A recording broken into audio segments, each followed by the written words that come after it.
everyone, welcome back. We're diving into some pretty complex global issues today.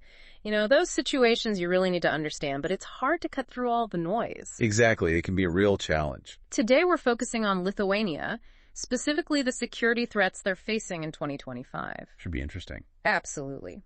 We've got two key documents: Lithuania's National Security Threats 2025 Assessment and National Threat Assessment 2025. So we're looking at what Lithuania's intelligence agencies consider the main dangers. Exactly. Think of this as your shortcut to understanding those threats. We'll break down the main players involved. Who are we talking about here? Russia, Belarus, and China. And the biggest one is? Without a doubt, Russia. The assessment leaves no room for interpretation there. It calls Russia the most significant and increasingly aggressive threat. Aggressive, huh?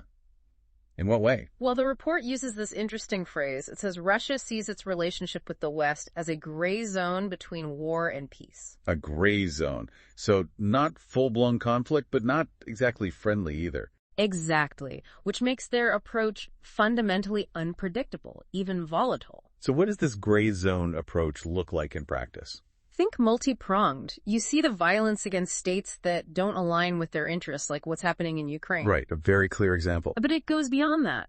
They're also working to destabilize Western societies, trying to sow discord. Sounds familiar. They want to erode trust in our institutions, weaken support for Ukraine, basically undermine Western resolve. It's a way to achieve their goals without a direct confrontation with NATO, a more cost-effective strategy for them. Precisely. And of course, traditional espionage is still very much part of the game. You mean like spies and intelligence gathering? Exactly. The report emphasizes how Russia's constantly trying to rebuild its spy networks, both in Lithuania and other allied nations. I imagine the Ukraine invasion disrupted some of that. It did, but their intent to reestablish and expand those networks is very clear. So what else is on their radar? Sabotage. There's been a noticeable increase in these operations, particularly in 2024. Sabotage against what exactly? Vital infrastructure, not just in Lithuania, but across Europe. What's particularly worrying is how they're recruiting for these acts. How so? They're using platforms like Telegram, offering quick money to individuals who might be desperate. So luring people in with financial incentives. It's disturbingly effective. The report says over 50 people were arrested across Europe last year for such activities, some thanks to Lithuanian authorities. Makes you wonder if those involved fully understand who's really pulling the strings. Right. Often these aren't trained spies. They're just individuals motivated by financial need. And on top of the sabotage, there's the constant barrage of propaganda. Propaganda? What kind? It's all designed to discredit Lithuania, both internationally and within its own borders. What sort of narratives are they pushing? They paint Lithuania as this hotbed of historical revisionism, even supporters of Nazi ideology, which is ironic, to say the least. That's quite a claim. They also accuse Lithuania of Russophobia and discrimination against Russian speakers. Creating this image of an enemy state. Exactly. And they're using a whole range of tools to spread these false narratives. Like what? Think Telegram again, social media bots, coordinated troll networks. They even made up a whole story about Lithuania detaining anti-NATO individuals. Wow, fabricating events to fit their agenda. It's all about sowing confusion, damaging Lithuania's reputation, and potentially causing internal divisions. So a multi-pronged approach indeed. Yeah. What about their military capabilities? Kaliningrad is still a key focus. Right, Russia's military outpost on the Baltic Sea. While they've moved some troops and equipment from there to Ukraine, there are still significant naval and air assets stationed in Kaliningrad. Enough to cause trouble. The report says they could disrupt NATO operations in the Baltic Sea if there were a conflict. So a potential flashpoint. What about nuclear weapons? That's always a concern when talking about Russia. Definitely.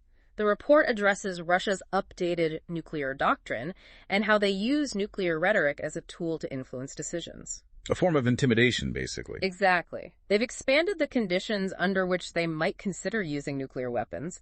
Plus, they've been conducting exercises to, as they put it, cool down hotheads. Sending a very clear message. It's essentially a deterrent, aimed at preventing any significant NATO intervention or escalation.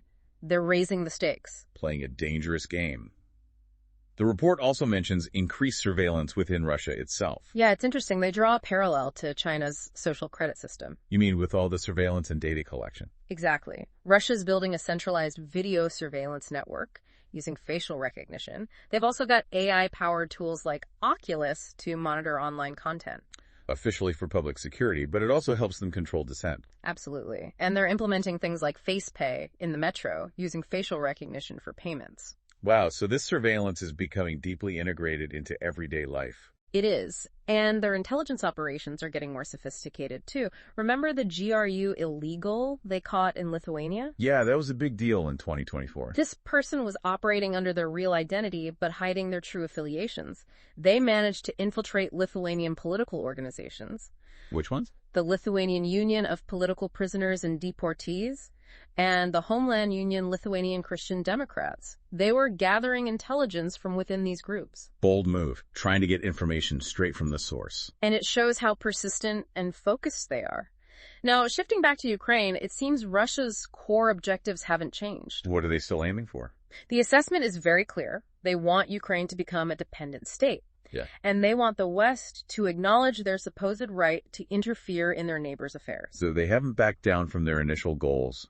What are the chances of a diplomatic solution anytime soon? The report says it's unlikely in the short term.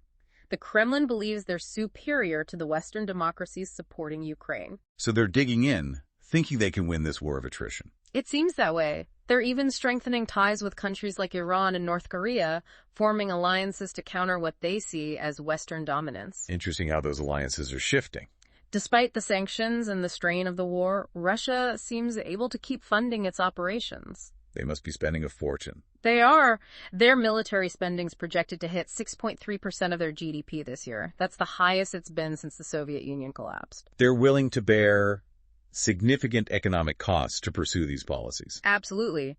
And even with the losses in Ukraine, their military is still adapting and evolving. How so? They're continuing their military reforms, aiming for a 1.5 million strong army. They're also boosting their domestic military-industrial complex, ramping up ammunition and equipment production. So even if the fighting in Ukraine stops, the threats from Russia won't just disappear.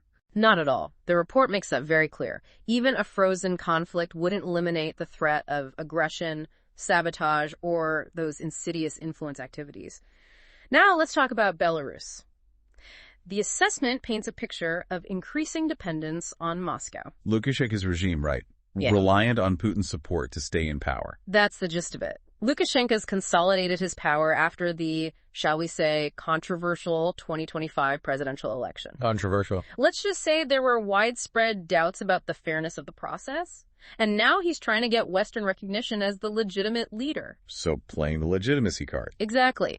But Belarus isn't just passively following Russia's lead. Their intelligence services are actively targeting Lithuania. Seriously, what are they doing? They're exploiting the Belarusian diaspora in Lithuania, using threats against their families back home to force them to cooperate. That's cold. Using family ties as leverage. They're also going after Belarusian companies that have branches in Lithuania. Putting pressure on economic ties? And it gets even more concerning. They're threatening and detaining Lithuanian citizens who visit Belarus. What for? Often, it's based on their political views, any criticism they've expressed towards the Lukashenko regime. These detentions are harsh and based on trumped-up charges. A way to silence dissent, basically. It's a disturbing trend. And remember, those two Lithuanians arrested in 2023 for supposedly spying for the Belarusian GRU. Yeah. What happened there? That case really showed us the extent of their activities. We saw their recruitment methods, the types of information they're after. Which was? Details about NATO hardware, strategic sites in Lithuania, the activities of the Riflemen's Union, even security preparations for the NATO summit in Vilnius. So they're gathering intelligence on a wide range of targets. They are. And then there's the issue of Belarusian airspace being used by the Russian military. Freely flying over Belarus, you mean? That's right. It's an ongoing risk for neighboring NATO countries. There was even that incident in 2024 when a Russian Juran-2 drone crashed in Latvia after flying over Belarus. A clear demonstration of the potential dangers. It seems Belarus's foreign policy is now completely aligned with Russia's agenda. So basically another voice echoing Moscow's line. That's the conclusion of the report. Their updated military doctrine is openly hostile to the West and fully supports Russia's actions in Ukraine. Okay, let's move on to China. The assessment describes them as an increasingly hostile actor. Hostile in what sense? What are they doing? Oh, a key point is their support for Russia's aggression against Ukraine. They're supplying Russia with crucial dual-use equipment and technology. Stuff that can be used for both civilian and military purposes. Exactly. This is helping Russia sustain its war effort. But why would China support Russia in this conflict? Doesn't it hurt their international image? It seems they have a few motivations. First, they don't want to see Putin lose this war. Second, they see the conflict as beneficial to their own long-term goals. In what way? It's challenging the Western-led global order, diverting Western resources and attention. So they see it as an opportunity to advance their own agenda. And what about their intelligence activities? They're very active in cyber espionage and remote recruitment, always trying to get their hands on valuable information and expertise. Not surprising, they're a major player in the cyber domain. Now, here's an interesting point.